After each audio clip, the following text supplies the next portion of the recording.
los desarrollados de una manera muy rápida. No lo sabemos, no lo sabemos. Son índices de que las cosas pueden pasar. Aquí tengo un esquema de la evolución industrial desde los años 1925, en donde se plantea qué ha sucedido en la industria, en el mundo, ¿no? Esto va evolucionando y lo interesante es ver el último renglón, qué va a pasar después de 2176, que es hasta donde podemos producir. Desarrollo de instituciones y culturas postindustriales y colonización interestelar. Seguramente vamos a irnos a la Luna, para empezar, o a Marte. ¿Por qué? ¿Por qué? ¿Por interés de la ciencia? ¿Por interés de los sistemas? No. Se han encontrado que es más barato explotar ciertas materias primas en la Luna que explotarlas aquí. Y tiene mucho que ver con los sistemas de energía. Entonces seguramente nos vamos a la Luna en los próximos años. El dinero rige mucho la vida del planeta. Eso es indispensable. Decíamos, otro enfoque de la investigación. Existen varias hipótesis económicas e históricas que dicen que el planeta ha funcionado con ciclos. Me encontré un economista ruso que se llama Nikolai Dmitrievich Kondratev, famoso en el área económica, que se plantea la existencia de ciclos económicos. Ayudó él a formar el primer plan soviético de 5 años, que fue famoso en 1917. Los mayas suponen ciclos de varios miles de años. Los aztecas consideraban ciclos de 52 años, y todo era borrón y cuenta nueva. Existen leyendas como las del quinto sol. En parte, la literatura científica se vislumbra la existencia de ciclos de todos tipos. O sea, esto significaría que estos ciclos existan, pero que no son únicos ni de los mismos conceptos. El mundo visto como un gran conjunto de variables sociales, económicas y políticas es un complejo complicado. Sin embargo, exploremos un escenario viable para acercarnos a algunas explicaciones. Los avances más grandes en la humanidad, que procuran el máximo bienestar al mayor número de personas, ha ido cambiando con la historia. Acuérdense ustedes de Grecia, Roma, Europa, América. Independientemente del ismo, del comunismo, socialismo, capitalismo, independientemente de eso, en esencia todos estos ismos intentan o proclaman lo mismo a través de diferentes efectos. Vamos a ver hasta ahorita cuáles serían los escenarios plausibles que se pueden presentar. ¿Cómo se han dado los avances? ¿Cuáles son los principales factores? Al existir capacidad de documentar las investigaciones, los inventos y los avances, se pueden crear fácilmente. Antes existían el Consejo de Ancianos. Ahora, ¿qué quiero decir con esto? El Consejo de Ancianos tradicionalmente es el receptor de la sabiduría de los pueblos. Ese Consejo de Ancianos daba las pautas y daba las maneras de cómo debía comportarse todo. Actualmente los inventos y los avances, y hablamos de las computadoras, las hace un pequeño grupo de personas. Actualmente estas computadoras tienen un precio que ha bajado mucho. ¿Por qué ha bajado mucho el precio? Porque se está produciendo más. ¿Pero qué va a suceder en los próximos años? Seguramente van a empezar a aumentar de precio. El mercado así es, ¿no? De repente es muy caro, se promueve, se conoce, todo el mundo compra un equipo, de repente se sigue produciendo, se crea un monopolio, se crean partes monopolizadas y van a empezar a aumentar los costos. Los países, todos los países, sus economías, su operación, su capacidad, se basa en las computadoras. Mencionaba yo que afortunadamente en México no vamos a tener ese problema, porque en México usan las computadoras para sumar y para escribir cartas, básicamente. Todavía no hay aplicaciones reales de las computadoras. En cambio, en otros países básicamente funcionan con las computadoras.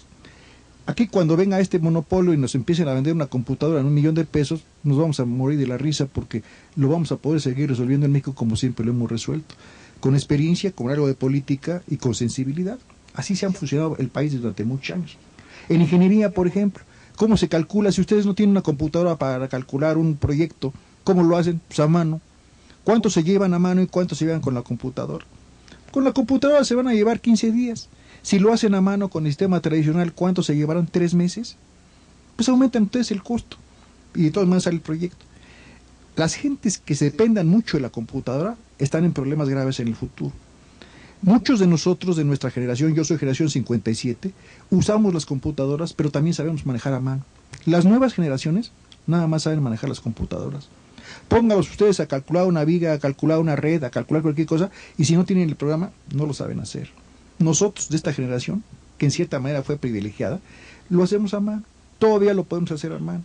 Entonces sería muy importante pensar en este tipo de tópicos de la implosión, porque los alumnos actualmente dependen en un alto porcentaje de las computadoras. Si yo tengo una red, tengo un proyecto nacional importante y no tengo la computadora a la mano, porque ahora es costosísima la computadora, ¿cómo lo voy a resolver? Pues los que éramos de generación 57 y ya nos vamos a morir, no vamos a durar 10, 20 años cuando mucho. Y los jóvenes van a tener que reaprender cosas que no se les enseñó en la escuela. ¿Por qué? Por las computadoras. Hay profesores que están reacios, yo no me explicaba mucho esto, profesores que están reacios a usar las computadoras. Se les ofrecen cursos, se les enseñan. Yo he sido profesor de muchos profesores en cómputo. Y el profesor se rehúsa y dice, no, ¿y yo por qué voy a manejar la computadora si yo lo he hecho a mano? Mira, profesor, esto es mucho más rápido, es mucho más eficiente, es mucho mejor. Y nunca aclaran las cosas de por qué hay esta reaciedad, este obstáculo a meterse con los equipos. Y de repente en esta investigación me empecé a dar cuenta, ¿no? Si las computadoras son un proceso comercial, no va a dilatar en que las computadoras van a subir de precio enormemente, van a ser mucho mejores. Y entonces, ¿quién va a desarrollar proyectos? O los proyectos van a ser muy caros, no se van a poder desarrollar con equipos de cómputo, o vamos a tener que regresar a los orígenes. Decía yo, en algunas ocasiones, yo de chamaco hacía muchas cosas con unos aparatos que se hacen figuras y cosas mecánicas. El Mecano, seguramente ustedes conocieron al Mecano. Hice un robot, fue el primer trabajo que hice, un robot, muy sencillo, ¿no? Y cuando alguna vez se lo presenté a un maestro en la secundaria, me dice, oye, ¿tú hiciste el robot? Sí, yo lo hice. ¿Y cómo hiciste las piezas? Me preguntó, las laminitas y los tornillitos, ¿tú los hiciste? No, dice, yo no los hice, esos ya vienen en una caja de un equipo. ¿Y quién te vendió eso? Pues hay un equipo que venden para niños para hacer ese tipo de cosas. ¿Y cómo se hacen esas láminas? Pues no sé, yo ya las compré hechas. Y si no tuvieras las láminas, ¿cómo hubieras hecho el robot? Pues no hubiera hecho nada. Entonces, ¿no sabes cómo hacer esas laminitas y cómo hacer los tornillos? Pues no sé, la verdad que no sé. O sea, ya me dice el profesor, pues es muy sencillo, mira, tienes que laminar, tienes que ir al campo, explorar donde hay material, donde hay acero, hacer una fundición, hacer tus laminitas, hacer tus moldes, y para los tornillos también se hace así, así, así, así. Dije, no, eso no lo sé, yo nada más dame las piezas y yo te lo armo con las piezas, ¿no? Esa concepción de este maestro era muy interesante, está muy vinculado a la libertad de acción, a la libertad del profesionista. Yo ya no puedo hacer cosas si no tengo una computadora a la mano. Si la computadora se me descompone, ya no puedo funcionar. ¿Cómo funciona el ser humano y cómo ha funcionado en toda su historia sin computadoras? Esa es la pregunta interesante que hay que hacer. No hay que despreciar las computadoras, no digo que se desprecien, pero hay que ponerlas en su lugar que corresponde. Eso es muy interesante. Este es un resultado de la investigación. No es fácil de documentar lo que yo les digo. Seguramente muchos de ustedes piensan lo mismo, pero no es fácil documentar.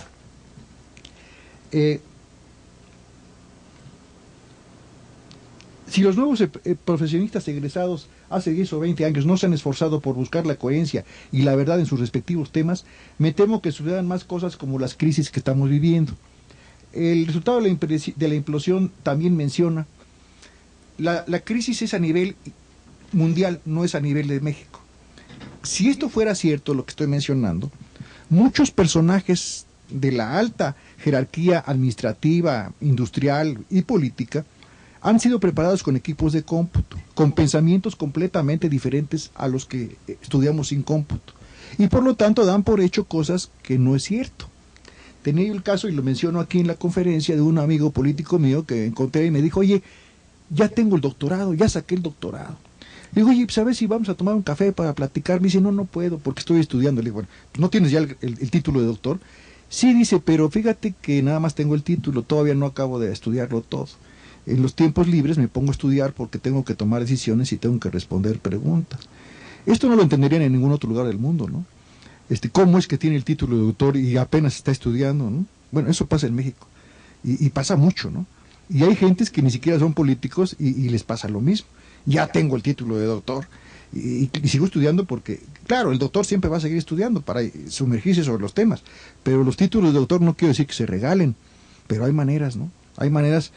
Yo tengo amigos con mucho dinero que llevan a su secretaria a clase, ella toma apuntes, ella prepara todos los trabajos, ella se presenta, ella lee los libros y hace los resúmenes, y cuando se presentan al examen de tesis, tienen su asesor que les va diciendo cómo contestar, ¿no? Si esas gentes o gentes de ese tipo, estoy exagerando, son los directores del mundo financiero, son los directores del mundo político, no tienen experiencia, no saben qué pasa. Y entonces estamos reduciéndonos, estamos haciendo una implosión en lugar de gentes de experiencia. Yo no digo de edad, la experiencia no tiene mucho que ver con nada, cuenta, pero no tiene mucho que ver. Si no hay esta experiencia y no hay esta posibilidad de tener decisiones y conocer, pues son niños los que están manejando las cosas. Los sistemas políticos anteriores en México, cuando se les hacía una pregunta al sistema político anterior, hablo de varios años, el político de hace varios años sabía perfectamente bien lo que le iban a preguntar y al problema